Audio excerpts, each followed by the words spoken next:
Good afternoon, everybody. It's Friday. We are here at our install. Got some nice customers today. I've already been talking with them. They seem easy to get along with. Got a pretty good entrance to the home. I'll show you it. We've got an odd little setup here with the pass-through and all that. I did a video on it yesterday on how I made that piece, and like I said, I was going to do a full video to show you what it looked like once I put it together. And just like on any other video, I'll show you any problems we run into and then how we work through them. I don't foresee any major issues on this one. I'm going to take you outside and show you the entrance. Still got a little snow on the ground on the driveway, but not too awful bad. We've got this ramp here, and then you can see the truck out there. Not too bad at all. So we're gonna go ahead and put the laser on the cabinets, and then we're gonna get started carrying pieces in. All right, we're kicking the cabinets with the laser like we always do, and they look pretty good. Nothing too bad at all. This one here, it drops from left to right, just a hair, man, maybe 1/8 inch tops. And over here, believe it or not, this side's the same height as that side, which is rare. Normally, one side's a 1/2 inch off of the other, and as you can see, these look pretty good also. So don't foresee any issues with the cabinets whatsoever.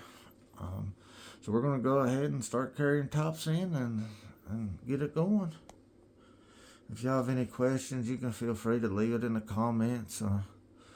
Like I always say, if you're nice and respectful, I'll answer you back nice and respectful. If you're not, I have a tendency to not be as well. With the way these tops are shaped, for this side anyway, it was really hard for me to wrap my head around which ones came in first out there. So I had to bring my templates back in and set them up and look.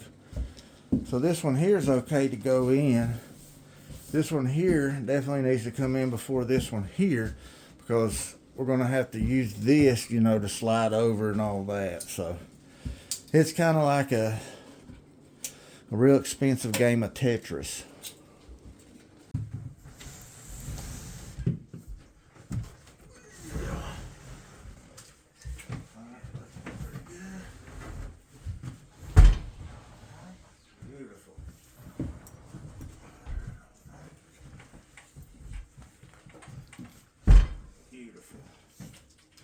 Thanks, sir.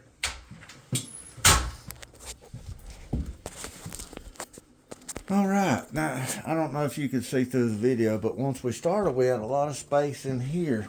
But as we went back, the space started to disappear. You know, that's just the shape of your walls and your cabinets. And, you know, sometimes even I will stress. I'm like, oh, we got a lot of space. You know, what am I going to do? I hope it closes up.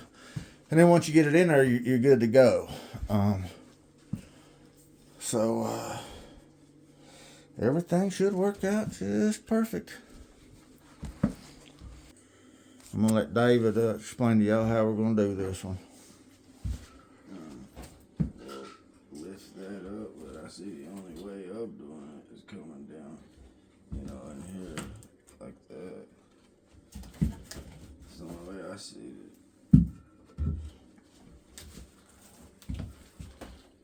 So you know that little triangle ear back there that's sticking over the edge, that's going to be our most sensitive part. So that's the place we got a baby.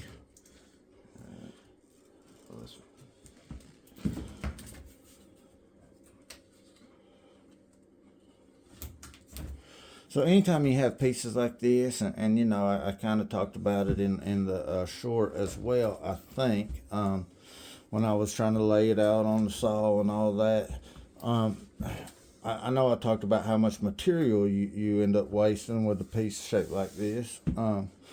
You also gotta worry about how to get it in the spot and not damage the top or the cabinets or the floor or anything like that. You know, if you break a piece, you know, there ain't much I can't fix. But if you break a piece, it falls apart, hits the floor, hits the cabinet, and then you run into a lot of money, man. So. Lift this one up and put this back. What if we just, you know, go under it and then over? I'm thinking about that too. But then again, our little triangle here is our most sensitive spot. So we just gotta be smart with whatever we do. All right, we opted to put our sink bar underneath this piece and prop her up so we can slide the other one in. It's a little hard to get through there because David's blocked everything up. Just joking. Everything's David's fault. All right, guys, we've got all the tops in place.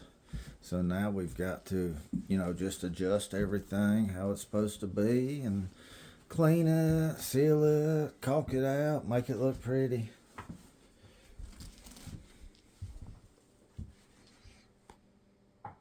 Alright guys, I'm putting this seam together at the sink here first. My buddy Harold 19 that passed away, he was the one that convinced me to put the seam in the center of the bar instead of having the whole bar and a seam on each side.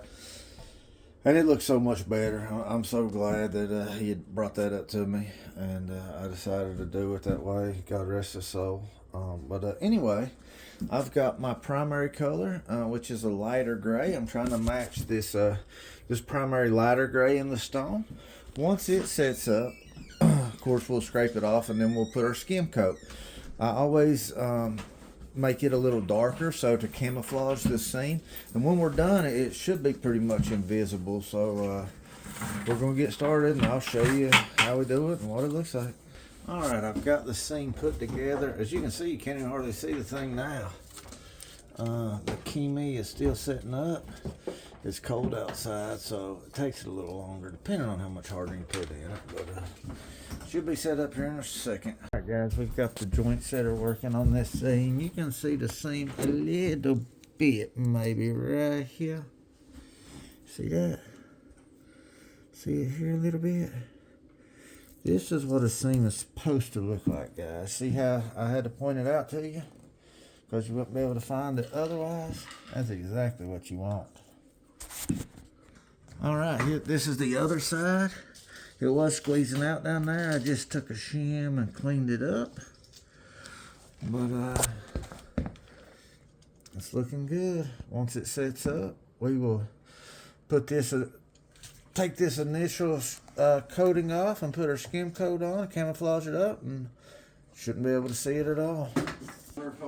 Just all over the road. All right, we've got the seam put together here, guys, and as you can see, you can't really see it at all. So that's the benefit of, putting it together, cutting it right in the center of the tops, and then running the seam phantom on it. I'll point at it here so you can see it. But everything runs together. All the grains and everything run together perfectly. I actually lost it up here, so you can feel it a little bit here, but up here you can't even hardly feel it. So that's how you put a seam together and make it disappear. I'll show you the one over here real quick also. It's right here in the center of this faucet hole here. Same thing, we put the top together and then we cut it. You can kind of, let me see, try to lick my finger here to see if I can make you see it a little better. See it there? But anyway, that's how you put a seam together and make it look good. All right, guys, we got everything finished up. We're about to wrap it up. Had really, really nice customers today. I've talked their ear off all day, actually. But everything turned out well. I've done a couple shorts on the seams and such, and we've been here all day, so we're going to get out of here so they can get themselves something to eat and all that, guys. But I appreciate y'all watching. If you have any questions, feel free to leave it in the comments, and I hope everybody has a blessed weekend.